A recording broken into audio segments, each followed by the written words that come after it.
Y como cada lunes, nosotros tenemos la posibilidad de sentarnos a conversar con nuestro profe, con el docente de la Universidad Nacional de Córdoba.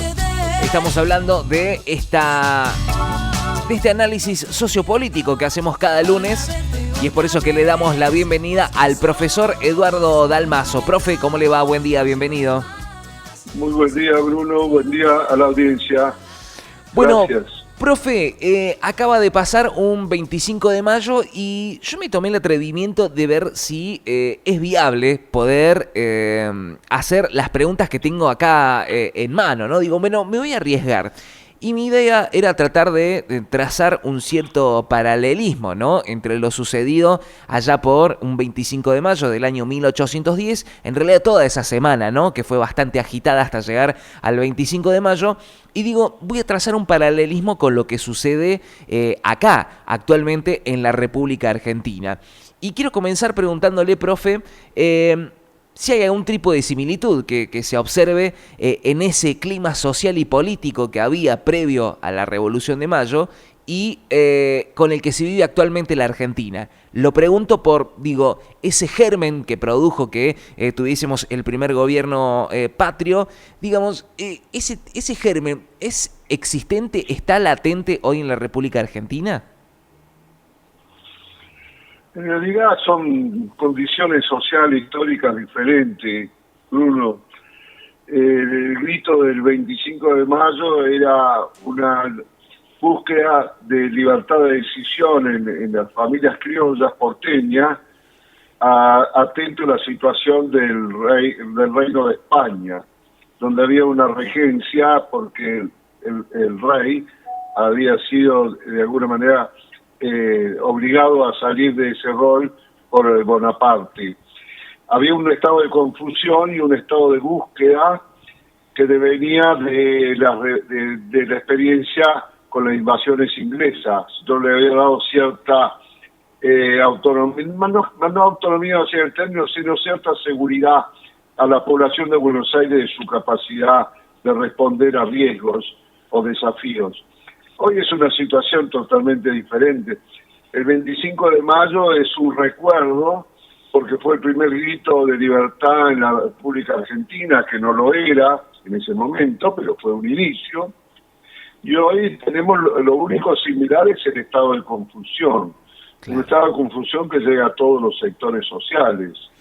Y ese estado de confusión se visualiza en los resultados electorales, en las dificultades para entender dónde está ubicado cada uno. Uno habla con gente de clase media y le pregunta, ¿vos sos del lado izquierda no como revolucionario, sino sí, progresismo, o sos conservador? No lo sé. No lo sé tiene ciertos fundamentos. Yo por ahí digo, no puede ser que vos no me digas, no lo sé. Pero después puedo pensar que es tanta la confusión que realmente cuesta ubicarse.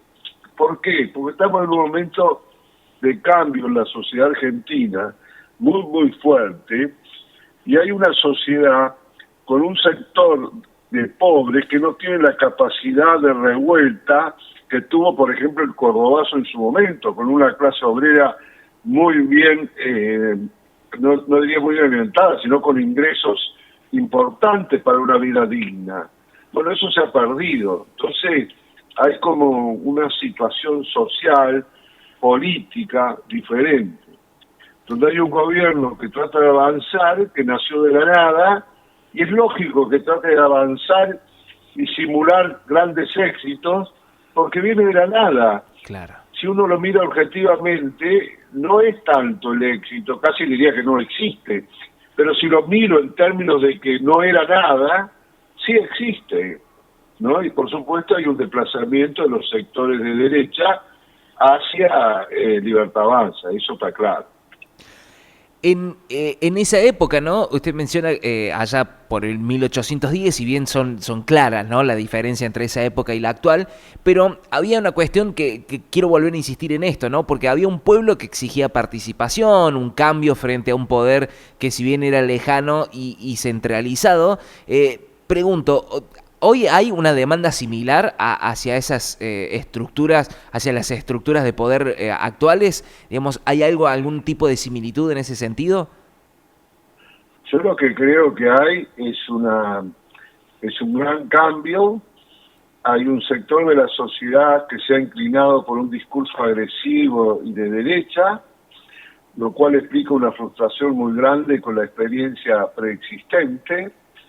Creo sinceramente que la gente está esperando que haya resultados positivos, la gente no toda, pero un gran porcentaje, que haya resultados positivos de las políticas de este gobierno tan a la derecha y tan controladora, pero a la vez hay un sector de la sociedad que ni siquiera va a votar. Esa ya no confía ya, o no cree, o no se moviliza ni por el nuevo gobierno de Milei, ni por los viejos gobiernos. Hay una pérdida de identidad. Fíjate, Bruno, que por ejemplo en la elección de Buenos Aires, el candidato peronista no citó nunca ni a Kicillof ni a Cristina Kirchner. Correcto. Y que además es de origen radical. En el caso de Santa Fe, el dirigente peronista que salió mejor posicionado tampoco es de origen peronista exactamente, pero además de eso, tampoco habló demasiado del peronismo.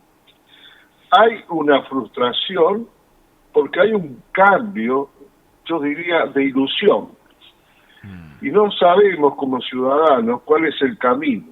Por algo que hemos hablado con vos, que la destrucción de las dirigencias, la autodestrucción de las dirigencias, deja huérfano a la población. Entonces estamos en un proceso de regenerar dirigencias. Ahora, el gobierno es agresivo porque tiene que posicionarse, porque tiene que lograr elecciones favorables en octubre para tener mayor cantidad de gente en la Cámara a su favor, en su línea, pero a la vez no encuentra oposición real en el concierto político porque no hay dirigentes creíbles en la oposición.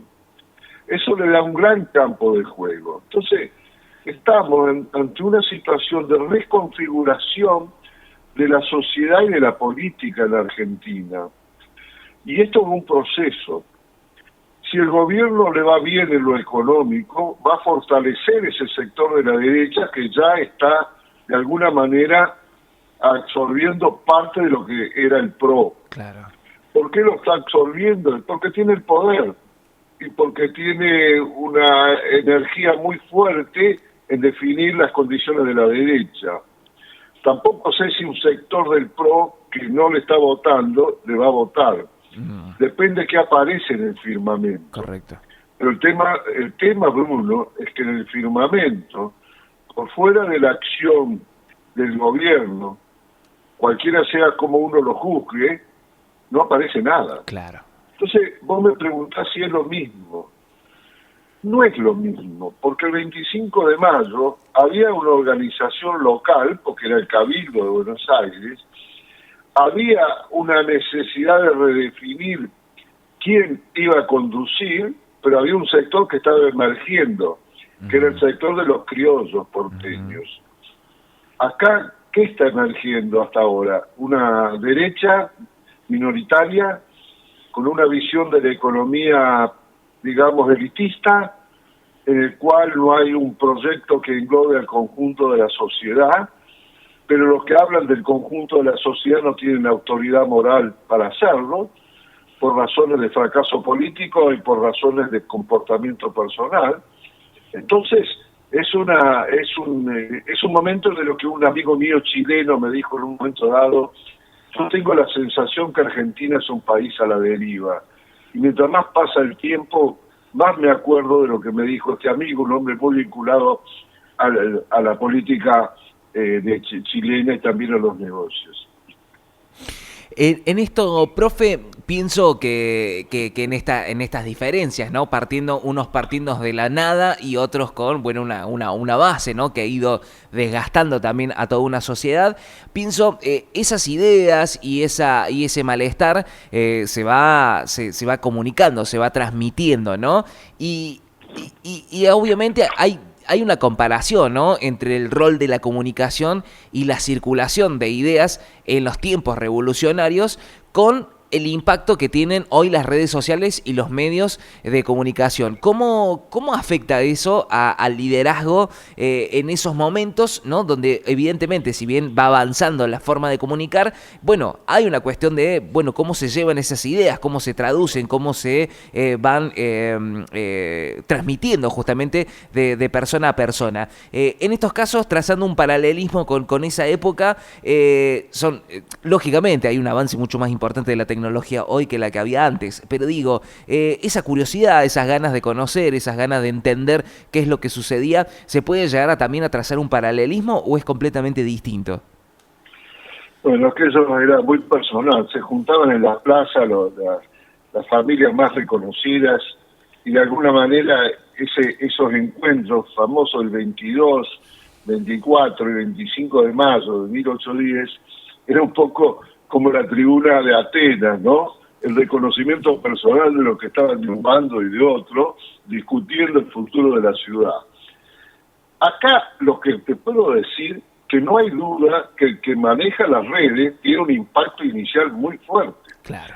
El resultado de la ciudad de Buenos Aires no fue tan brillante, o no fue brillante como lo plantea el gobierno, y sin embargo a través de las redes apareció como que hubiera sido un gran triunfo. Correcto. Y en realidad la sociedad no lo acompañó en los términos que lo había acompañado cuando fue electo presidente, cuando el gobierno nacional había planteado la elección de Buenos Aires prácticamente como un plebiscito. Si eso era un plebiscito, no le fue muy favorable. Pero como le ganó al PRO, y el peronismo no logró hacer pie como primera partido ganador, entonces cosechó un triunfo que agrandó, pero ¿cómo lo agranda? A través del manejo de las redes y tapar con el árbol el bosque. ¿Cuál fue el árbol? El árbol es decir, bueno, ganamos, le sacamos el PRO, somos los líderes, el peronismo no nos ganó, somos los primeros en la nación. No fue así, pero así lo hicieron aparecer. Pero ¿a qué voy con esto? A raíz de tu pregunta. Manejan las redes con mucha fuerza y con mucho impacto. Y hoy esa lucha está ahí también. No, está ahí, no, está ahí. Quise decir, no está ahí también, está Sí, ahí. correcto, sí. Pero bueno, ese es el primer impacto. Después viene la realidad. ¿Cuál es la realidad? Cuando uno va al supermercado, cuando cosas que vos podías hacer ya no las podés hacer, cuando no sabés qué va a hacer en el futuro, no tenés un proyecto, entonces viene la desazón real y entonces las redes ahí pierden el efecto. Claro. Pero no hay duda que el que gana en las redes tiene un gran espacio político por avanzar y persuadir. Completamente. En esto, profe, ¿se puede llegar a trazar también un paralelismo entre el colapso que tuvo ese orden colonial en ese momento y la actual crisis de representación que vive el sistema democrático argentino? Sí, desde ese punto de vista sí, había un colapso desde el punto de vista del sistema, dependiente del reinado de España. Hay un colapso que después se prolonga en las guerras de independencia y en las propias guerras civiles, ¿no? Y eso significaba un colapso, pero hubo un grupo dirigente que encabezó esa revolución y que encabezó el proceso de independencia de España. Y vos podías perfilar quién era ese grupo, más allá de sus diferencias, a qué apuntaba, y resuelto el problema de la dependencia del sector que quería seguir dependiendo de España con el sector que quería no seguir más dependiendo de España, que se resuelve a partir de las luchas concretas de independencia, con recursos fundamentalmente de la ciudad de Buenos Aires. Entonces era como más claro. Se rompe una estructura de siglos, pero se rompe con un objetivo y con yo te diría, con una base crítica de la dirigencia porteña muy fuerte, que va venciendo la resistencia del interior y va cooptando a su favor el proceso de independencia. En este caso, este gobierno no coopta todo. Es una opción que tuvo el electorado ante la alternativa de lo que representaba la frustración, lo que representaba años de pérdida de poder adquisitivo, la inflación, digamos la desesperanza. Entonces es distinto, salvo en que implica una ruptura. Si vos te refieres a que es una ruptura, o sea, hay una ruptura profunda. Por eso te señalé que las elecciones no se las invita ni a Cristina Kirchner, Claro. ni se lo invita al gobernador de Buenos Aires, a Kicillof. ¿Y esto qué representa? Representa que hay un corte, hay un reconocimiento, que hay una situación anterior que no se sostiene con los referentes de ese proceso. Pero nadie sabe cuáles son los nuevos referentes. Claro. Este es el proceso que estamos viviendo y de ahí el estado de confusión. Porque además, ¿qué van a proponer? Fíjate que Cristina Kirchner está hablando de que el peronismo debería replantearse un programa económico. Es una aceptación de que su tosudez, incluso con Fernández, cuando le hackea a su ministro de Economía, su ministro de Desarrollo para sustituirlo por Massa, está reconociendo su propio error. Bueno, pero esa anarquía interna del peronismo en la etapa de Fernández, bueno, no puede haber pasado desapercibida al conjunto de la sociedad. Es más, no la pasó, Claro. salvo un pequeño grupo. Correcto, correcto. Volviendo un poco, me quedé pensando un poco en esto que mencionaba usted, profe, con el dominio de las redes sociales. Quien domina hoy redes sociales tiene una capacidad mucho más amplia de poder llegar a la opinión pública y quizás, ¿por qué no torcer un poco el pensamiento de algunas personas, ¿no? Ante la irrupción justamente de las redes sociales. Y evidentemente no dejo de pensar que eso en su gran mayoría lo manejan, lo producen los jóvenes, ¿no? Evidentemente la juventud está mucho más involucrada en cuestiones de tecnología y redes sociales que los adultos. La pregunta va hacia el rol de la juventud en ambos contextos, ¿no? Volviendo un poco a trazar este paralelismo entre la revolución y lo que sucede actualmente. En esos contextos, evidentemente, la juventud jugó un rol importante, ¿no? ¿Realmente la juventud juega un rol clave, como sucedió en 1810, en la actualidad, como un motor de transformación político y social? Y no hay duda, en las redes, la fuerza, la que impulsa las redes, que se inserta en las redes y nada como parte de su ámbito natural, y son los jóvenes. Ahí se presenta la lucha por el futuro, ¿no?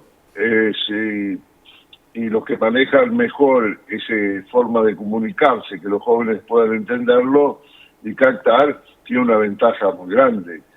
Ahí los políticos que quieran desarrollar un proyecto alternativo, serio, si no logran entender el mecanismo de las redes sociales, si no logran cambiar sus imágenes a través de ese sistema, imágenes no ficticias, sino imágenes en el sentido no conservador, sino capaz de definir un proyecto, bueno, les van a ganar, porque en las redes se juega gran parte de la posibilidad de las elecciones en cualquier momento. No tengo duda de eso. Hay lugar para hoy, ¿no? Hay lugar para una segunda revolución, digo, simbólica, ¿no? En la Argentina, que implique una refundación de ese pacto social como sucedió allá en 1810. Bueno, en realidad está habiendo una revolución de derecha. La revolución que existe en este momento es una revolución de la derecha. Exacto. Absorbiendo los recursos y planteando un país distinto, más extractivista, menos ligado a la producción nacional y más ligado a una visión financiera del proyecto, lo cual hace dudar mucho que sea un proyecto que englobe al conjunto de la sociedad. A lo mejor lo logra, pero no se avisora fácilmente, y menos por las contradicciones propias de la debilidad del gobierno, que es un tema que en algún momento dado lo podemos hablar. Pero lo otro sería la capacidad de reconocer en los nuevos dirigentes que el siglo XX no está más, que las condiciones que hicieron de la Argentina un país industrial de sustitución de importaciones, con un nivel de la sociedad, digamos, de vida digna, ha retrocedido brutalmente, y que la reconfiguración de esa situación no se hace con los mismos mecanismos, con los mismos instrumentos que pudieron ser efectivos en el siglo XX, y que ya a fines del siglo XX ya no lo eran. Sí. Hubo un veranito de San Juan, como decimos nosotros acá, cuando en el proceso de salir del pozo de Kirchner, del 2003 al 2007, estábamos en el pozo y con algunas políticas prudentes y la ayuda de los precios internacionales de los commodities, salimos del pozo. Pero no creamos un proyecto de futuro, salimos del pozo. Pero tampoco reconstituimos la trama social que caracterizó la Argentina hasta, yo diría, hasta la década del 70, incluso a pesar de las dictaduras y de la etapa peronista tan dura, tan difícil, y lo que siguió, bueno, fue un proceso de prácticamente de cambio hacia la pérdida de esa estructura. Entonces, recuperar esa estructura exige imaginación distinta, diferente. Por eso están tan caídos nuestra dirigencia, primero porque muchos no tienen autoridad moral, pero aparte porque han creído que la Argentina se podía administrar como se administraba hasta los 80. Entonces, el error ha sido terrible. Y si no se reformula la visión de los nuevos políticos o de los políticos que estén, pero entendiendo estas nuevas realidades, no tengo duda que la derecha va a seguir avanzando.